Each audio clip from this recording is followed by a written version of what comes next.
کہ جیسے اللہ تعالیٰ فرماتے ہیں فَمَنِ ابْتَغَى وَرَاءَ ذَلِكَ، جس نے اس کے علاوہ کوئی اور چیز تلاش کی، فَأُولَئِكَ هُمُ الْعَادُونَ، تو وہی لوگ زیادتی کرنے والے ہیں۔ جو اس کے علاوہ کچھ اور چاہے گا تو دراصل وہ زیادتی کرے گا۔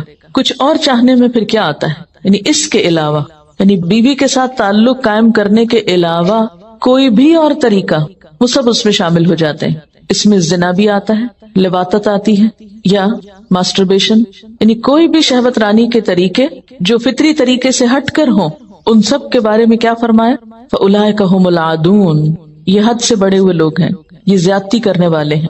تو ان فطری خواہشات کی تکمیل کے لیے، تسکین کے لیے صرف نکاح کا طریقہ ہی جائز رکھا گیا، اور نکاح سے مراد ایسا نکاح جو عورت کو بسانے کے لیے کیا جائے، جس سے ایک خاندان کو وجود میں لایا جائے۔ یعنی نکاح کا مقصد محض شہوت رانی نہیں، نکاح کا مقصد صرف چند ڈیزائرز کی تکمیل نہیں، بلکہ نکاح کا مقصد ایک خاندان کی تشکیل بھی ہے، عورت کو ایک تحفظ فراہم کرنا بھی ہے۔ اس میں عورت کی اجازت ضروری ہے، اس کا ولی موجود ہونا چاہیے نکاح کے لیے، نکاح کا اعلان ہونا چاہیے، کم از کم 2 گواہ ہونے چاہیے، اس کے مہر مقرر ہونا چاہیے، مہر ادا ہونا چاہیے، اور جو نکاح ان شرائط کو پورا نہ کرے وہ پھر نکاح نہیں۔ اسی لیے وقتی طور پر نکاح کر کے محض اپنی ایک خواہش پوری کر کے پھر انسان چھوڑ دے تو اس کی اجازت نہیں۔ اسی طرح حلالہ کرنے اور کرانے والے کو ملعون قرار دیا گیا۔ پھر اسی طرح نکاح شغار جائز نہیں۔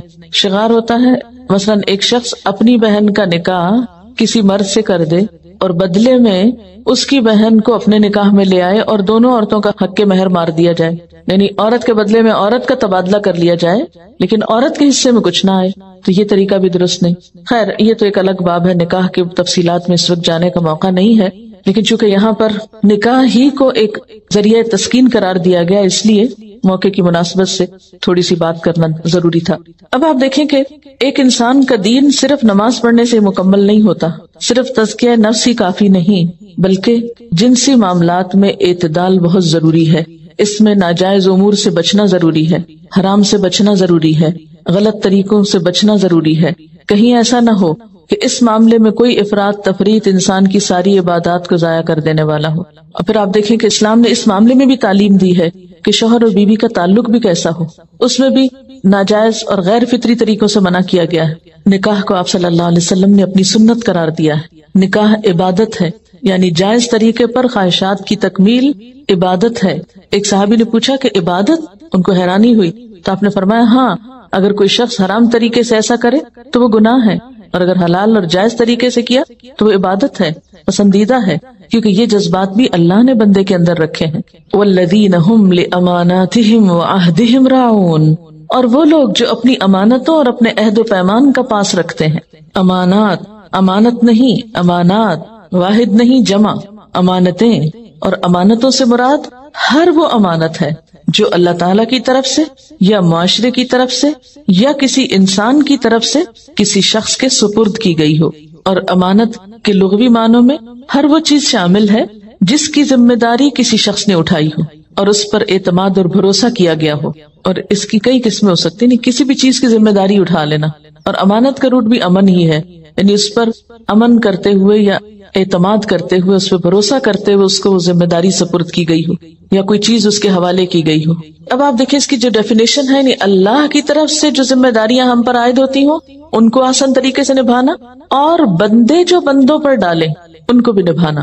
لیکن ہمارے ہاں امانت کا ایک بڑا ہی محدود تصور ہے کہ امانت شاید کیا ہے کہ کوئی آپ کے پاس آ کر اپنی قیمتی چیز رکھ دے تو آپ اس کو سنبھال کے رکھیں اور وقت پر لوٹا دیں۔ صرف یہ امانت کی ادائیگی نہیں، یہ بھی ہے مالی معاملات میں بھی امانتوں کا پاس رکھنا ضروری ہے، لیکن اس کے علاوہ کوئی بھی ذمہ داری، مثلا ایک شخص کہیں جاب کرتا ہے تو جو اس کو وہاں ڈیوٹی ملتی ہے اس ڈیوٹی کو پورا کرنا اور بر وقت پورا کرنا، یہ بھی امانت کی ادائیگی ہے۔ ابھی جنت میں جانے والوں کی باتیں ہو رہی ہیں نا، اس لیے پھر اپنے آپ کو پرکھ لیجئے کہ کہاں کھڑے ہیں۔ پھر اسی طرح راز کی باتوں کی حفاظت، کسی نے آپ کو اپنا کوئی راز دیا تو اس کی حفاظت، اور اسی طرح مالی امانتوں کی حفاظت۔ اور امانت میں خیانت منافقت کی علامت۔ حضرت ابو ہریرہ رضی اللہ تعالی عنہ کہتے ہیں آپ نے فرمایا منافق کی 3 نشانیاں ہیں، جب بات کرے تو جھوٹ بولے، وعدہ کرے تو خلاف کرے، جب اس کے پاس امانت رکھے تو خیانت کرے۔ یعنی جب اس کو کوئی ذمہ داری دی جائے تو وہ پوری نہ کرے. دوسرے لفظوں میں یعنی جو مال بھی ہم رکھاتے ہیں نا کسی کے پاس، تو وہ بھی تو ذمہ داری دے رہے ہوتے ہیں نا کہ بھئی اس کو سنبھالنا. کوئی بات کسی کو دے رہے ہیں، کوئی بات بتا رہے ہیں کسی کو، کوئی مشورہ کر رہے ہیں اور چاہتے یہ ہیں کہ یہ آگے نہیں بتائے، تو وہ بھی ایک امانت ہے، ذمہ داری ہے. اسی طرح کوئی ڈیوٹی دے دی جائے، خواہ گھر میں یا باہر کہیں جاب میں، تو وہ بھی ایک امانت ہے. اس طرح اللہ کی طرف سے مثلاً اللہ نے ہمیں اولاد دی تو وہ کیا ہے؟ امانت ہے کہ تم ان کی تعلیم و تربیت کرو، تم انہیں کھلاؤ پلاؤ. اسی طرح نماز کا صحیح طور پر پڑھنا، یہ بھی امانت کو ادا کرنا ہے. حضرت عبداللہ بن عمرو بن العاص کہتے ہیں آپ نے فرمایا جس میں 4 خصلتیں ہوں وہ پکا منافق ہے، اور جس میں ان چاروں میں سے کوئی ایک خصلت ہوگی اس میں نفاق کی یعنی منافقت کی ایک خصلت ہوگی جب تک کہ اسے چھوڑ نہ دے. جب اس کے پاس امانت رکھے تو خیانت کرے، جب بات کرے تو جھوٹ بولے، جب عہد کرے تو بے وفائی کرے، جب جھگڑا کرے تو گالی گلوچ پہ اتر آئے یا ناحق کی طرف چلے یعنی ناحق ظلم کرنے لگے. پھر اسی طرح آپ دیکھیے کہ ہمارے پاس یہ جو ہماری صلاحیتیں ہیں، ذہانت ہے، طاقت ہے، صحت ہے، وقت ہے، یہ سب بھی کیا ہے؟ امانت ہے. ان سب کو بھی صحیح استعمال کرنا. مثلاً آپ کو اللہ نے لکھنے کی صلاحیت دی، یہ ایک امانت ہے آپ کے پاس، اس کو اچھے مقاصد کے لیے استعمال کریں. بولنے کی صلاحیت، اور کسی بھی چیز کو استعمال کرنے سے پہلے پہچاننا ضروری ہے کہ وہ کتنے درجے کی ہے آپ کے پاس، کیونکہ اس سے بڑھ کے بوجھ ڈالنا بھی درست نہیں. مثلاً آپ کو بولنا نہیں آتا اور آپ بے وجہ اپنے آپ کو مشقت میں ڈالے کہ میں جہاد کر رہی ہوں کسی کو تعلیم دینے کا، تو اپنے آپ کو بھی مشقت میں ڈالے اور دوسروں کو بھی مصیبت میں مبتلا کیا ہوا. تو کوئی بھی کام کرنے سے پہلے ایمانداری سے صلاحیت کا جائزہ لے کر اس صلاحیت کو احسن ترین طریقے سے استعمال کرنا، یہ بھی امانت کی حفاظت ہے. اور یہاں پر آپ لفظ دیکھیں نا، والذین ہم لاماناتہم وعہدہم راعون. راعون راعی سے، راعی کس کو کہتے ہیں؟ گڈریا، چرواہا. چرواہا کیا کرتا ہے؟ اس کے پاس جو بکریاں ہوتی ہیں ان کی حفاظت کرتا ہے کہ کہیں کوئی ادھر ادھر تو نہیں نکل گئی، کوئی بیمار تو نہیں ہو گئی، کوئی مر تو نہیں گئی، کسی کی ٹانگ تو نہیں ٹوٹ گئی. تو امانتوں کی رعایت کرتے ہیں، ان کی حفاظت کرتے ہیں. اگر آپ ایک استاد ہیں تو آپ کے اسٹوڈنٹس آپ کے پاس کیا ہیں؟ امانت ہے. جیسے ایک گڈریا اپنی بکریوں کی حفاظت کرتا ہے، ان کی نگرانی کرتا ہے، ان کی ضروریات کا خیال رکھتا ہے، ان کے آپس کے جو تعلقات ہیں، بعض اوقات ایسا ہوتا ہے 2 بکریاں لڑ رہی ہیں، سینگ لڑا رہی ہیں، تو وہ ان کو الگ الگ کر دیتا ہے. تو اسی طرح ایک استاد جو ہے اس کے اوپر ذمہ داری کیا ہے کہ وہ اپنے شاگردوں کی تربیت اور ان کی جو اپ برنگنگ ہے اس کا خیال رکھے. ماں کے اوپر ذمہ داری کیا ہے کہ بچوں کی اپ برنگنگ میں ان چیزوں کا خیال رکھے کہ جو ان کے آئندہ زندگی کے لیے ضروری ہیں. اچھا، اسی طرح آپ دیکھیں کہ محفل کی باتیں جو ہوتی ہیں یہ بھی امانت ہوتی ہیں. المجالس بالامانہ.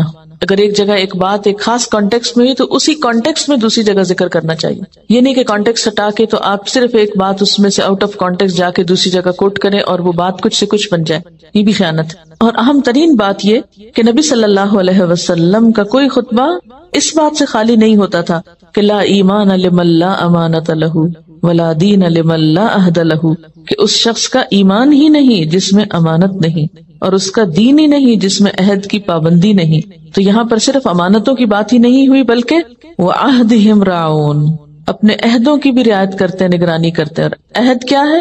عہد میں وہ سارے عہد شامل ہیں جو اللہ سے یا بندوں سے کیے گئے ہوں.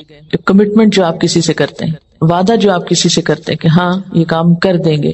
لا الہ الا اللہ محمد رسول اللہ بذات خود ایک وعدہ ہے. اسی طرح انسانوں کے ساتھ معاملات کرتے ہوئے، مثلاً عام وعدوں کے علاوہ جیسے معاشرتی تعلقات میں مثلاً منگنی کرنا، یہ بھی ایک وعدہ ہے کہ ہاں یہاں پر نکاح کریں گے، بیٹی دیں گے یا بچی سے نکاح کریں گے وغیرہ وغیرہ. نکاح بھی ایک معاہدہ ہے. پھر اسی طرح بزنس میں جو ایک دوسرے سے معاہدے کیے جاتے ہیں، کانٹریکٹ جو ہوتے ہیں. پھر اسی طرح کسی ملک